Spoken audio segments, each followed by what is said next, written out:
确维护景区消防安全，不携带易燃易爆物品，不乱扔烟头，严控火源，不在景区随意用火。消防安全人人有责。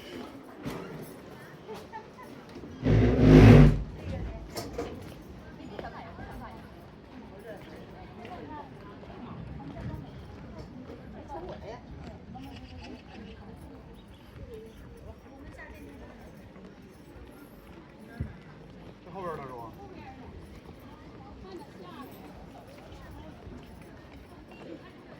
一个100，一个普通的100两也不行的。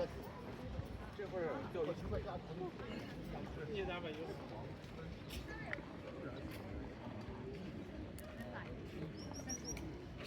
这会儿底下肯定有大鱼。一边这高奶，这个景，他们这边肯定好多人。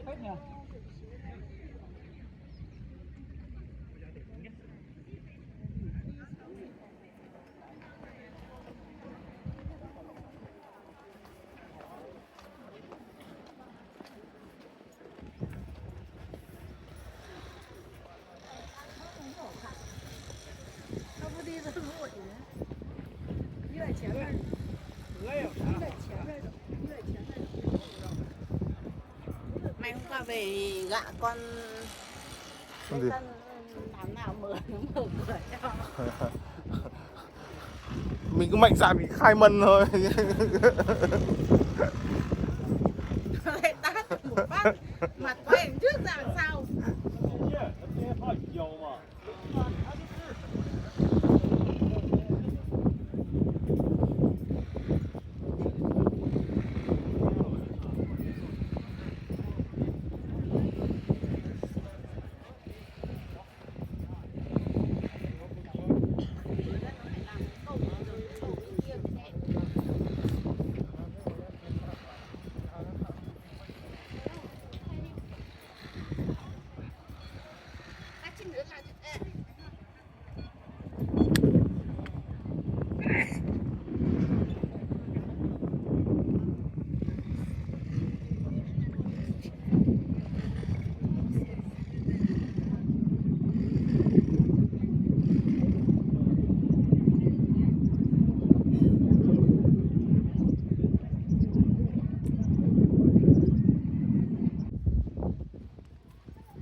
Đây đúng rồi.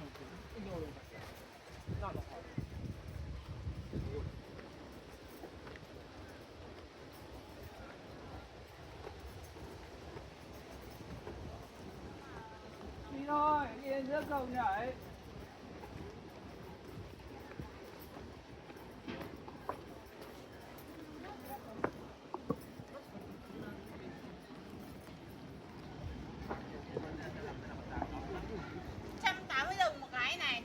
Cái gì? Mặt gì? Mặt cao tuổi mà. Mặt sang đi. Mặt gì?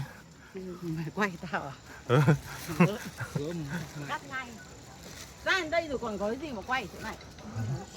Ra đằng này thì có cái gì mà quay? Bao tiền? 80 đồng. 80 hay 180? 180. Đấy. Sợ chưa? Thế thôi, mẹ lần sau mẹ đây có quay lại đâu một lon. Không có lo đâu.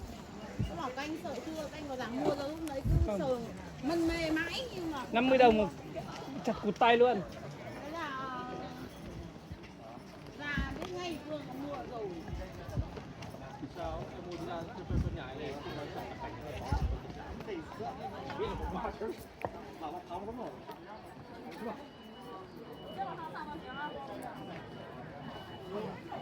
Ôi dồi ôi, battery ca thích cái đó phết kìa. Đâu?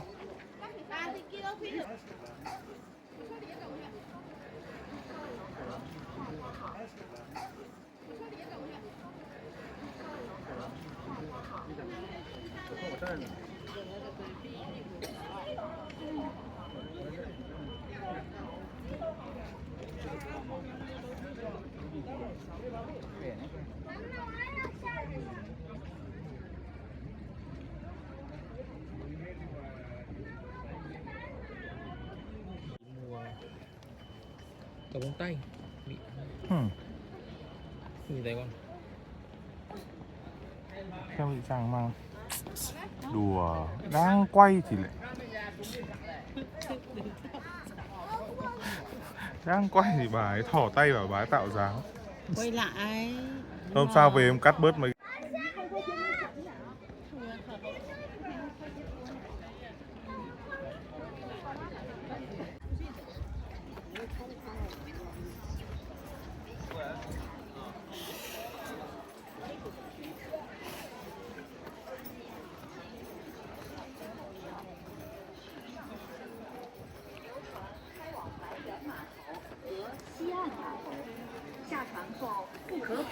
东山石窟和香山寺，乘客上船后，请穿好救生衣。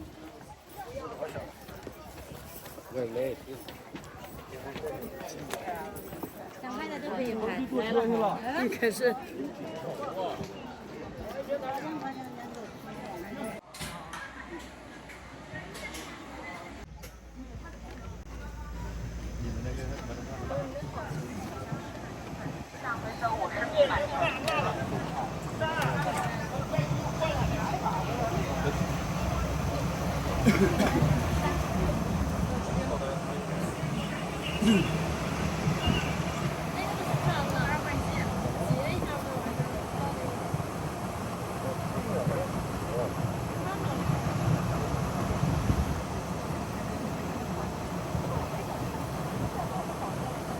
Mình về cửa Đông ở Tây mình về cửa Nam. Cứ cho nó ra vào cửa nào, về cửa nào tôi ra được ngoài là được. Không quan trọng. Phải chụp dơ cái ảnh mà ngay cái lúc mà trước khi mình vào mình xuống taxi ấy, mình bảo là ta muốn ra cái cổng này và bắt taxi này. Thì đấy Taxi nữa. Rồi lại bảo lại nói vừa là ta đi ra chỗ nào đi ạ.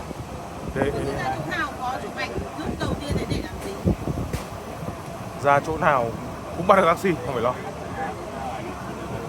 mình sẽ hỏi bây giờ đây về chỗ tỉnh Tây Mần đấy là bao nhiêu?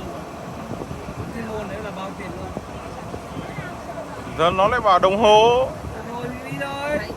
Đồng hồ thì cứ đi theo đồng hồ miễn là mày, nhưng mà phải hỏi kể cả nó bảo đồng hồ thì bảo là khoảng bao nhiêu cây số. Nếu không có thì lúc mẹ thì cứ đi lòng vòng. Đúng rồi, lúc nãy em bài chung hỏi nó bao cây. Nó lại bảo là cứ đi theo đồng hồ.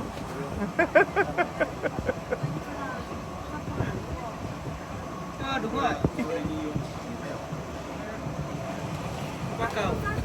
Nếu mình đi đường hướng ở đấy. Đúng không? Mình đi qua cầu mà. Qua cầu được. Còn đi về cửa Đông có đi đằng kia kìa. Đi cửa Tây đi đằng này. Đấy, mình đi qua cầu là đi theo đường tiến đấy đấy.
bảo tàng Long Môn này.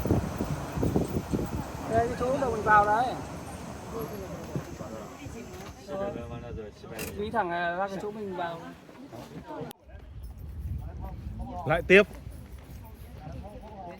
Lại đi tiếp.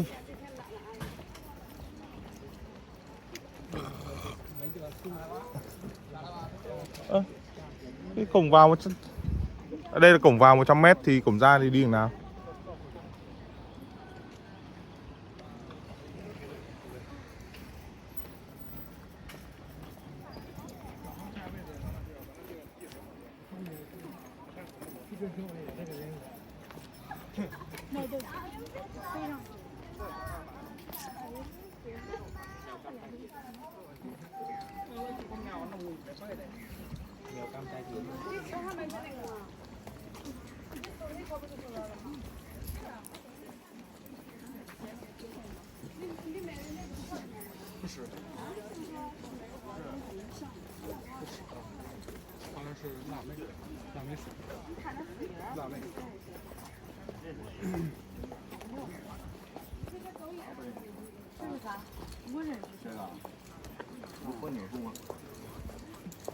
你应该说绿植得了呗。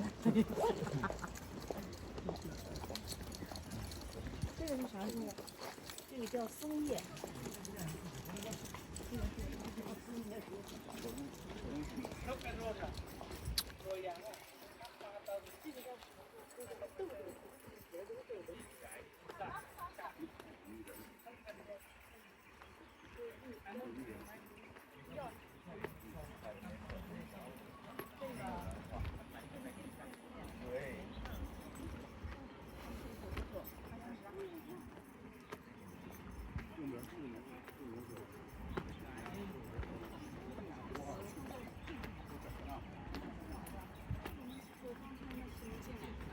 进来这边是出口，你从那边过去，往顺着左手走也能过去。我看好多人都从那边。对，就是从那边过去。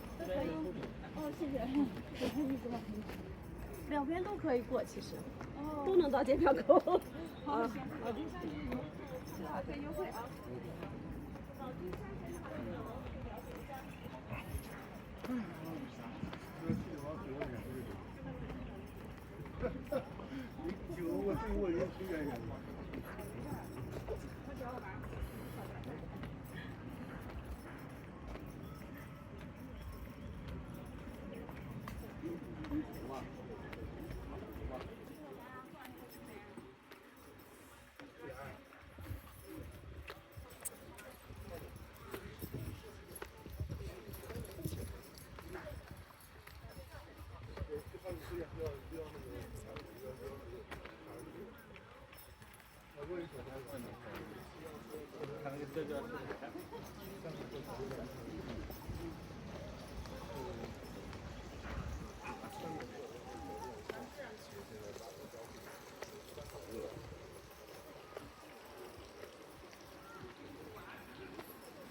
Với cái nổi thiếu ở nhà.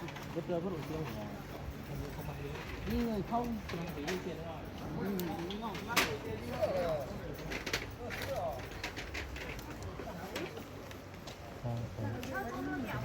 Có đồng xu 5 đồng 10 đồng thì mua.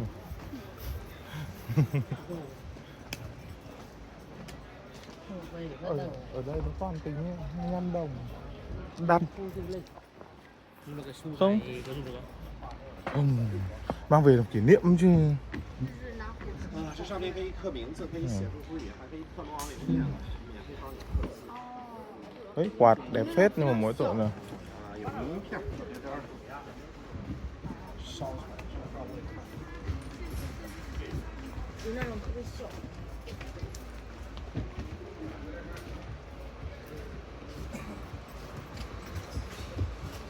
đây kiểu đồ gốm này.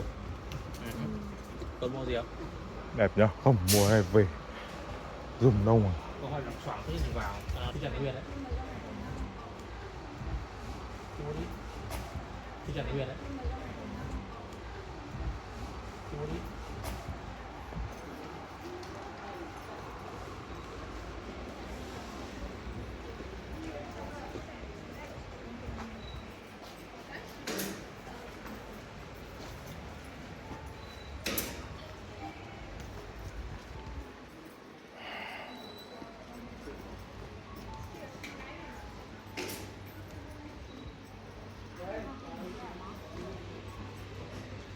Ui.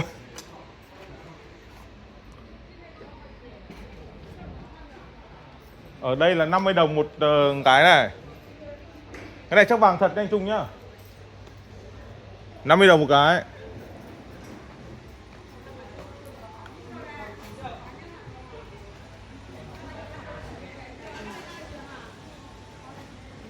Thấy chưa? Có nghĩa là bọn nó bán 25 đồng ở trong là rẻ thật.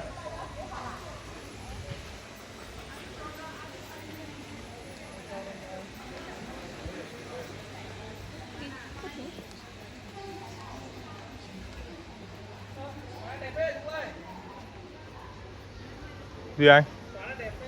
Đâu? Ăn trà đấy. Trà sữa đấy vừa. Vương nghe cái trà sữa phát rồi. Tỉnh hết cả ngủ. Quá đẹp.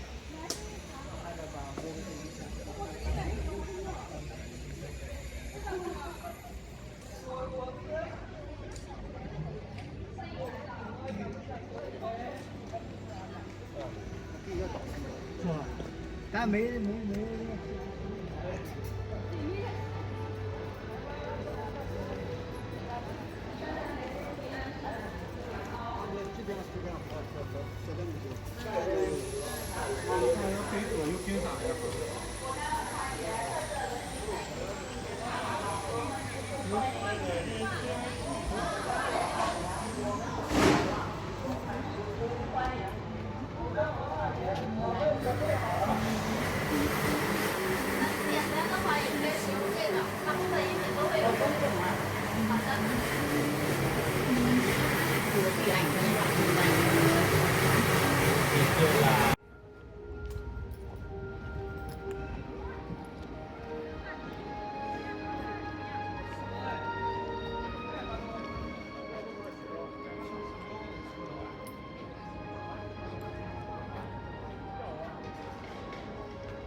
xưa mà.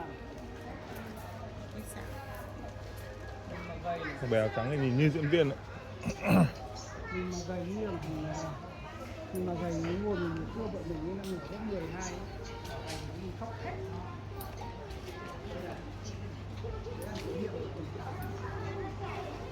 Mày có bạn là một nó nè.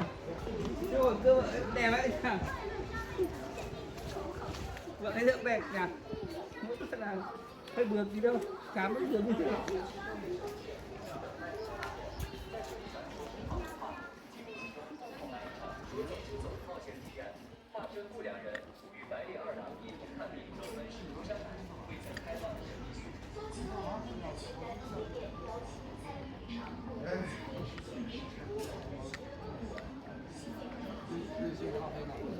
前面有个小路回右拐是吧？过去那个卖。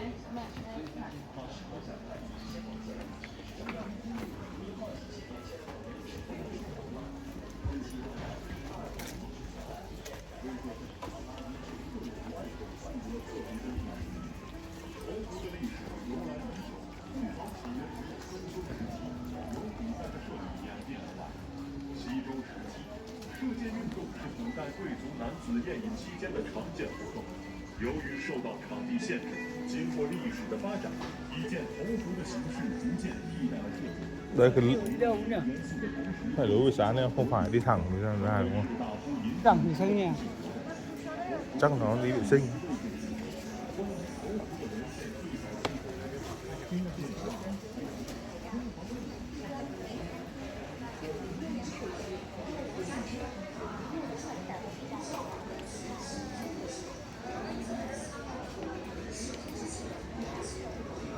Nhưng mà em thật ra nếu mà có bộ lục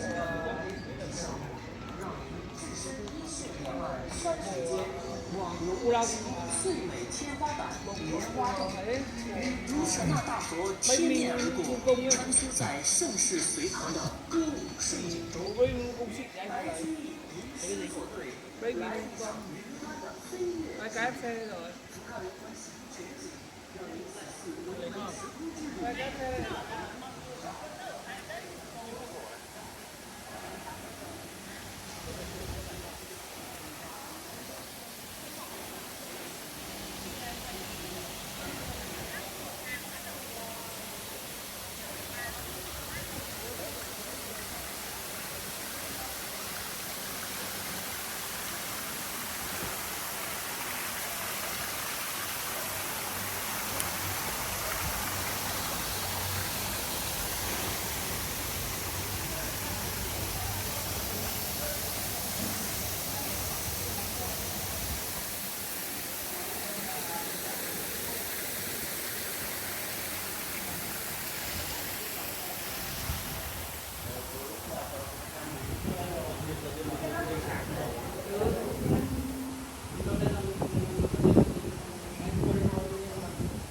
Ôi mát thế.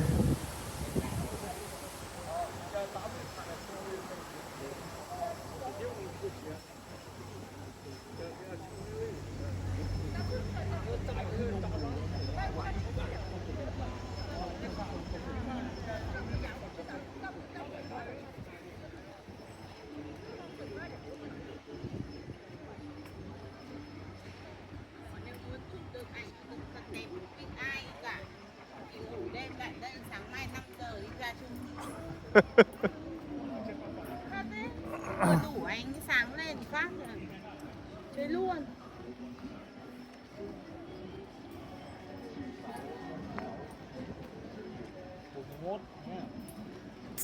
Quan trọng là anh có dám chơi không?